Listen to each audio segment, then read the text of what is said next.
All right, welcome everyone to another Two Super Gamers video. I'm Mash the Stampede, I'm Zero the Hero. and as you could see, we are playing Helskate today. This is a game that just came out January 2025 by Phantom Coast Games. Before we start this video, we also want to thank Phantom Coast for providing us with a code for the game for our review. That should already be up by this point, but once again, thank you guys so much. And we also wanted to, in addition to talking more detailed about this game, show off a little bit of the gameplay. Unedited, all for your viewing convenience. Because we got to be honest, like we saw this game last year at PAX East, and especially Mash over here was just drawn to it. Oh, like yeah. this game is something we didn't know we wanted until we started playing it. It's actually really, really cool. Yeah, and it wasn't just me that was drawn to it. When we were at PAX East, you could not get to this demo. There were so many people surrounding that booth that, yeah, it wasn't just them. But yeah, so Especially on Friday, like holy crap, that thing was packed. yeah. But yeah, so here we are. This is once again Helskate. So it's a typical experience you have when you play Tony Hawk. You got a lot of the as they mentioned, Tony Hawk 1 abilities, except for reverts, but you could get off your board if you want. And we play as Anton Falcon, who is a poster boy. In our review, I called him a delivery boy, but he's a poster boy, and he's about to lose his job. Yeah, apparently skating while on the job isn't something you're supposed to do. That's news to me. I've skated on the job before. Let me tell you. I've job before. Oh yeah. A little longboarded, to be 100% honest, but yeah. Hey, as long as you get to where you need to go, who cares? Am I right?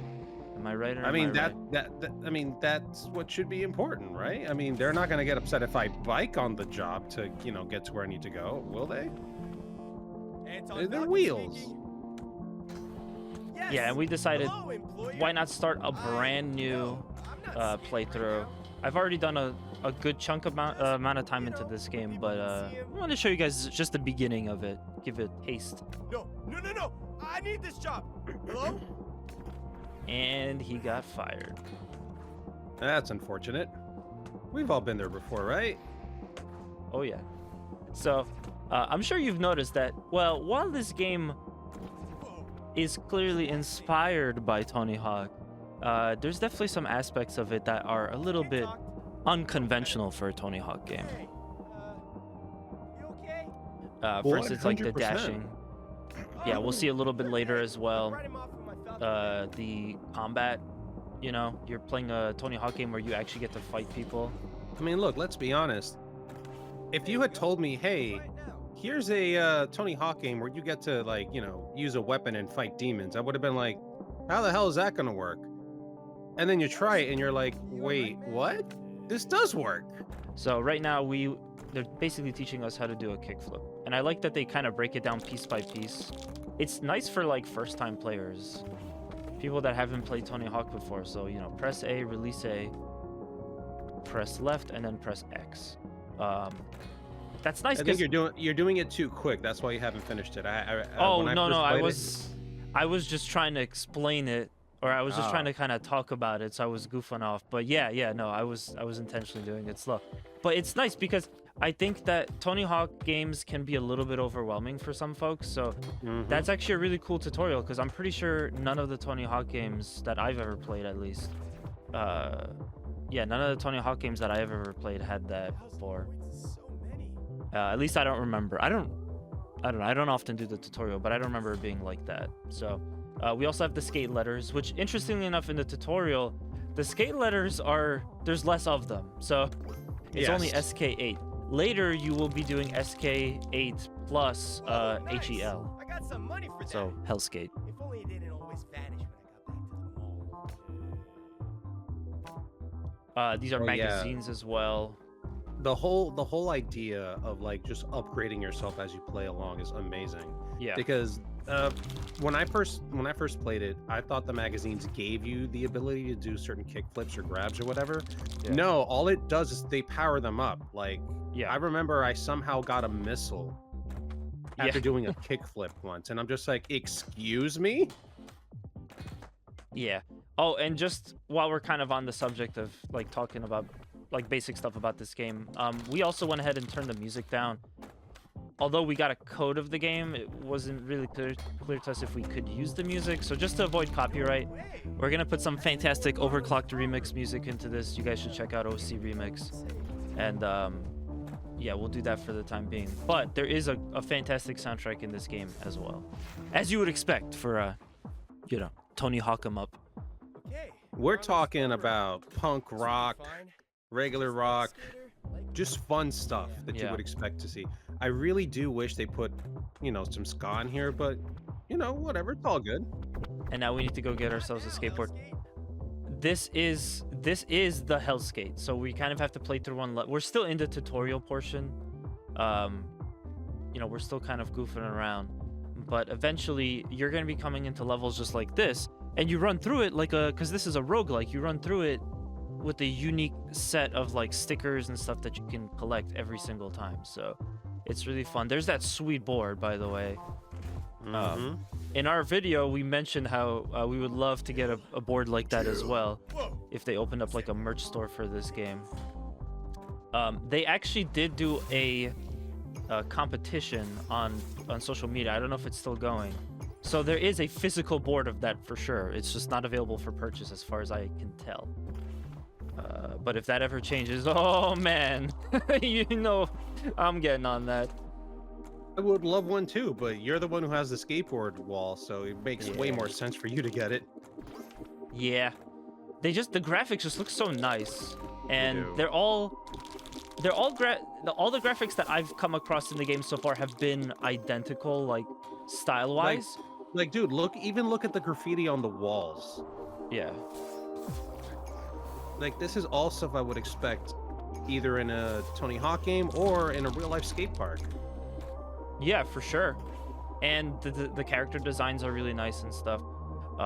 So this is kind of where you come across where you, well, again, I mean, we see a close-up of the board. That's just great. But when you get to one of these, I almost want to feel like they're phone booths, but they basically just sell you stickers. So you could, for 15 gold, you could buy a sticker that starts to give you additional attributes, just like you expect from a roguelike, like Tower of Guns, as I mentioned, or Risk of Rain, things like that. You know, you're gonna be getting additional abilities, additional buffs as you go along, and it makes this so fun. Like, this just works so well with the idea of a game that's, you know, inspired by Tony Hawk Pro Skater. Correct me if I'm wrong, though. Yeah. The gold is only used when you're in the Helskate, correct? To buy stickers and shit, right? Yeah, as far as I know, yes, because the gold that you get along with any other progress will generally disappear if you die or once you beat the boss at the end. So yeah, basically speaking, you only have the gold while you're in here. In the mall, though, you get to carry over various other crafting materials and also some gems that will help you get upgrades that will like stick. So anything that we buy, these stickers disappear once we die or once we complete the run. But if you get tattoos or if you get upgrades for your skateboard, that's stuff that's gonna stick around for your next playthrough and the rest of the playthroughs going forward. All right, so now we have a mini boss to contend with. Yes, and one thing I didn't get to mention, one thing we neglected to mention in our first look is I've noticed this interesting thing where the mini bosses are actually relatively easy, and you kind of like breeze through them really fast sometimes. I mean, in like even like quick hits. But it actually lends itself kind of well to the gameplay because, first off, the game does not have challenge. It still has a lot of challenge elsewhere, like with the regular enemies and the bigger bosses. So it kind of like just paces really well. Here's the mini boss, kill the mini boss, move on to the next level, get your item like we're doing now. But that's right. I also feel like, I don't know if it was intentional that they did it that way. It may have not been. However, I will say that it feels a lot to me like Spelunky, because Hmm. I got to check out the creator of Spelunky doing like a kind of, not a TED talk, but I guess he had like a panel at this event that I was at once, and they kind of explained, because someone asked during Q&A like, hey, why is the final boss or why are the bosses in Spelunky so easy? And his explanation was that basically it's like, look, the player just went through literal hell and back getting to this point, so to make the boss like extra difficult, they felt like it wasn't necessary to do that. And I kind of get it. Like, the boss, it's a different approach, but like the boss is more of like a punctuation mark at the end of a sentence. You know, you've already fought all these hard enemies. We're gonna be getting our asses kicked, because in this game you don't get to heal freely in the level until you get to a specific type of like sub level. So it is going to be like a challenge getting up to the boss. So once you get to those mini bosses, it's actually kind of nice to just like breeze through them, you know? And again, I don't know if that was intentional. I don't know if that's like how all roguelikes tend to be, but yeah, like it was something that I couldn't help but notice, because the mini bosses, you just like breeze through them. No, absolutely. That's something I definitely noticed when I was playing through the game myself. Yeah. Especially that first mini boss. It's a little cakewalk. You just what's the word I'm looking for? Yeah, you focus on them. You do like the focus aim on them, and you just wail on them. That's it. If you have a special ability, yeah, you force target it, and you just wail on them. It's not that hard. I did find it very difficult though to fight bosses and enemies when you use the throwing star. When you change your board and you get the throwing star weapon instead. Oh, okay. So I definitely recommend using either the katana or the battle axe, because the hammer, I also tested it out. That thing's slow. Like, you get a wind up before you use it, and then you hit your enemy. So if you're looking for an easier time, the katana or battle axe are definitely going to be your go-to weapons. Yeah, I mean, honestly, and I've kind of mentioned this multiple times at this point, but I feel that with this game specifically, and another indie game too, if anyone got to check out my solo or our Game of the Year like group videos, I got to talk about a game called Heading Out. These like indie games that find a really cool blend of different game styles that you don't typically see, and you certainly wouldn't see from AAA or quadruple A. You know, you like quadruple. They really reinvigorated my interest in the roguelike series, because I was kind of burned out on roguelikes because I had played so many of them, to the point that I needed something like this to be like, oh my god, that's right, these games are kind of fucking awesome. You know, you get your passive abilities, you get your abilities that will like stay with you for every run that you do, like upgrading Anton himself or upgrading his skateboard. And yeah, it's just really good. Go for the blood gem. I will go for the blood gem, yes. So Mash did mention this before, but yeah, these gems, you get your regular skate energy gems and then your blood gems, and those are the currencies you use for permanent upgrades. Yeah. So the boards themselves, you don't just build new boards with Guinea back at the mall.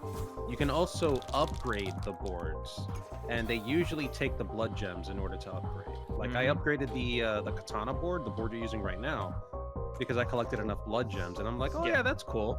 Yeah, no. So I just found it funny that like I upgraded the board, and I'm like, I should probably test this out. But then I noticed that I had enough materials to build the hammer board, and I was like, I'm switching. Yeah, I really like the katana at first. Just bump that part out of the way. That's funny. I really like the katana at first, but then when I switched to the battle axe, I kind of didn't really go back. The katana is nice because it's fast, but at the same time, your battle axe has really good damage. Yep. And I'm so glad that we got to interview them at PAX, because of course we learned a little bit more about the game. But in addition to that, like, I learned something very specific about this. I was kind of wanting to pick your brain a little bit on this topic. But so they based this game, as I mentioned before, that they based it on Tony Hawk Tony Hawk Underground. That's why you're able to press L3 and R3 to just get off the board. You can jump and stuff like that. you can then get off your board. I'll also say as a quick side note, it is a little odd to do it with L3 plus R3, but after a while, like you don't even notice it anymore. But yeah, so they based off of that one specifically. Now there are no reverts, but it is nice that they went with that. It's also nice that they had one in mind. And I was kind of wondering with you, Zero, what's like your history with Tony Hawk Pro Skater series, and like what's your like favorite one to play, like gameplay wise? Okay, so as a kid, I'm pretty sure you can agree with this too, because you probably have the same experience. I played like a little bit of Tony Hawk 1 and 2 at friends' houses and stuff, and loved it to bits. I just never had it as a child, like with my PS1. So as much as I loved it and I wanted it, like especially because I moved to the Dominican Republic, I didn't have a chance to buy it. But when I got older and I got my PS2 and I moved back to the States, my brother, nephew, and I ended up at a GameStop, or was it it was a GameStop, yeah. And they had a deal where you buy 3 games and you get the 4th free. And of course, we saw Tony Hawk Pro Skater 3 and 4. Mm-hmm. My nephew quickly grabbed 3, and I was like, whatever, I'll grab the more recent one. 4 is fine. And I played 4, and I'm just like, oh my god, there's so much more to do in this one than in the previous games. Yeah. Like, the world was much bigger. There was actual more character interactions. Like, you can actually speak to skaters and they ask you to do stuff. Like, those were missions. Like, the missions were open. You didn't just get a list of things to do and a time limit. You literally had to explore the world, speak to these NPCs, and complete their missions, which I found much more rewarding and, you know, and much more relaxing. So I could literally goof off, and then when I feel like taking on a mission, I go talk to the NPC and I complete it. Like, I didn't have a time limit on my head unless the mission itself had a time limit. Right, which would be kind of contrary to the way that Tony Hawk Pro Skater games worked before that, where you're limited on time and you have to do everything in like a specific amount of time. Exactly. So that so Tony Hawk Pro Skater 4 was the game I really sucked my teeth into. I never completely beat it, obviously, but I was a kid. I like to mess around and skate and stuff. Cool. And then of course the skate park creation was another amazing thing I loved. Cool. Yeah, I mean, it's interesting. You mentioned my favorite Tony Hawk game out of the series, which is 3. I played the shit out of 2. I really enjoyed Tony Hawk Pro Skater 2. And then 3, I had this interesting history with 3, I like got a chance to play it, and then I got a copy of my own, but it wasn't until much later, like a long time later, that I realized that I had been playing the 64 version of Tony Hawk Pro Skater 3, and as much as I loved playing it, it was not like they simultaneously released like a next gen and a previous gen version of it, because that's how they did it with sports games a lot, Tony Hawk being no exception. So when I played the GameCube version, I was just like, oh my god, this is such a step up. I can't believe I was playing the 64 version all this time, and I never like went back, you know. So 3 was definitely my favorite, but I will say I'm glad that they went with Underground, because you do get a little bit more mobility. You do also get, like Zero said, the freedom to kind of just roam around, and I could have ended this level really fast. You can actually end the levels incredibly fast if you just ignore the objectives and just go for score. But again, we wanted to kind of show off a couple of things about the game here. We wanted to do more grinding and skating. So instead of just going right for the going right to progress to the next level, I ended up just kind of messing around. Ooh. So now we have a couple of options. Healing. Oh, okay. Yeah. This is your only opportunity to heal in the runs, is when you get these. And it's a little bit crazy because at first you're kind of going to be overwhelmed. You're not used to the game just yet. Your character is also not really leveled up, and you know, you're kind of just dependent on what you're getting for drops for your tapes and your stickers. So at this point, it's kind of like you're going to be wanting to get those heals because you're getting your ass kicked. So we go talk to the chicken man. He gives us a hot dog. Oh my god. As New Yorkers, dude, this brings back memories as well. Like you just go to the freaking hot dog cart. You're like, yo, bro, let me get a dog. Let me get 2 of them. Put some sauerkraut. Put some mustard. Put some ketchup. Let's go. Yeah. I mean, to be honest, as an adult, I probably would never do that again. But, you know. Likewise. Likewise. But again, we all did it as kids and teenagers and stuff. I still remember those days. Yep. Horrible idea, but you know. I love the animation for the chicken guy, and Yeah. I don't know about you, but I never got the there is some kind of upgrade you could get where you get specific materials for him, and he will be able to heal you more. But I never end up getting those. Me neither. Yeah. I tried focusing on, you know, the different boards because I wanted to experience all the different weapons. Yeah. So that's what I focused on in my playthroughs. I didn't really get too far. Like I was able to go to a 3rd level, and that's as far as I got. Like I actually ended up dying before getting to the 3rd level because I was an idiot. Also, tip for anyone, because I was kind of running into this. You might not be used to this, where when Tony Hawk games, when you're at the top of a ramp, you could just press forward, and it'll make you go off of the ramp, like to land on the deck. You can't do that here, but since you have a dash, you could just press the dash at the top of the ramp, and it'll basically have the same effect. So just a little tip there. I ended up finding that out much later than I wish. Oh, dude, you're doing it wrong. You're supposed to start the manual at the beginning. Whoops. Is a regular manual. Yeah, just a regular manual. Poor Shadow Boy doesn't know how to do it. And I don't think dashing is supposed to be something you do. Just balance. Focus on the balance. There we go. There you go. Yeah, I thought it was one of the races. I like the races. No. I like the races too, but you got to talk to like the astronaut head people. But again, that exactly what you did there is exactly how Tony Hawk Pro Skater 4 works. You skate up to a person, they give you a challenge, you complete the challenge. Sometimes they'll give you a time limit with it, sometimes they won't. Yeah. And like playing through Helskate reminded me so much of Tony Hawk Pro Skater 4, but Tony Hawk Pro Skater 4 led into Underground. So again, I felt like I was back at home, but now with a fucking weapon, and I'm just like, God, yes, this is freaking badass. Yeah, I agree. But wait, so did you never play Tony Hawk Underground, or did you play them? I played a little bit of Tony Hawk Underground at friends' houses, but I didn't experience it like fully. I see. Okay. Whatever Tony Hawk Underground experience I really do have really comes from Tony Hawk. Damn it! What was that other PS2 game that came out? It was a Skateland or something like that. American Wasteland or something like that. Tony Hawk. Oh, American Wasteland. Yeah. Yeah, I played that, and a lot of people say it works very similar to Underground as well. And then of course Project 8, you and I, we both played that on the PS3. Well, okay.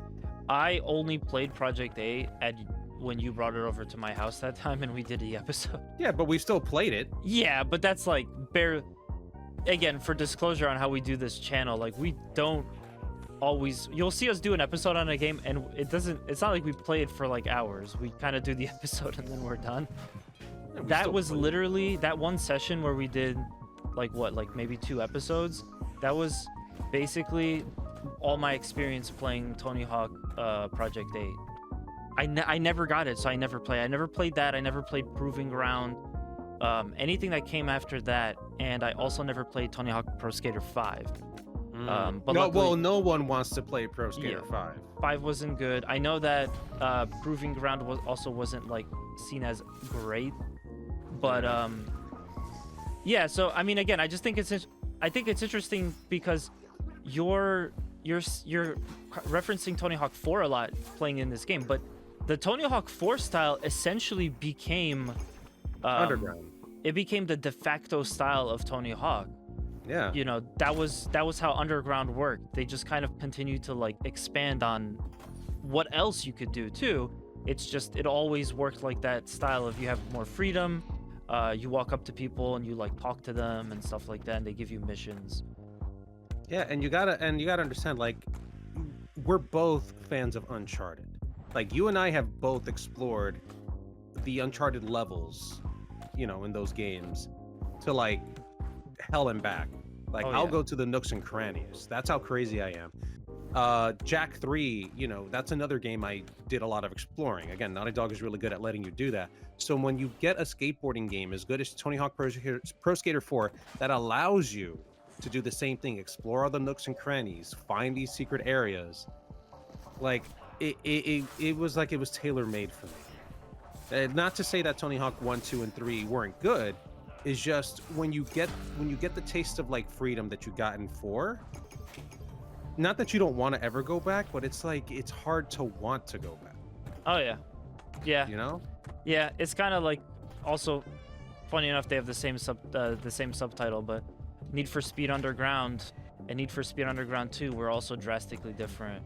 Underground 2 gave you that like free exploration that we're talking about here, whereas Underground 1, even though I still prefer it, it's my favorite one out of the two. I have to be completely honest and say that it's hard to go back to Underground 1 by comparison. So we're gonna do this competition real quick, and then we're just gonna close out the episode. We do have a special announcement for the end of the episode as well for you guys.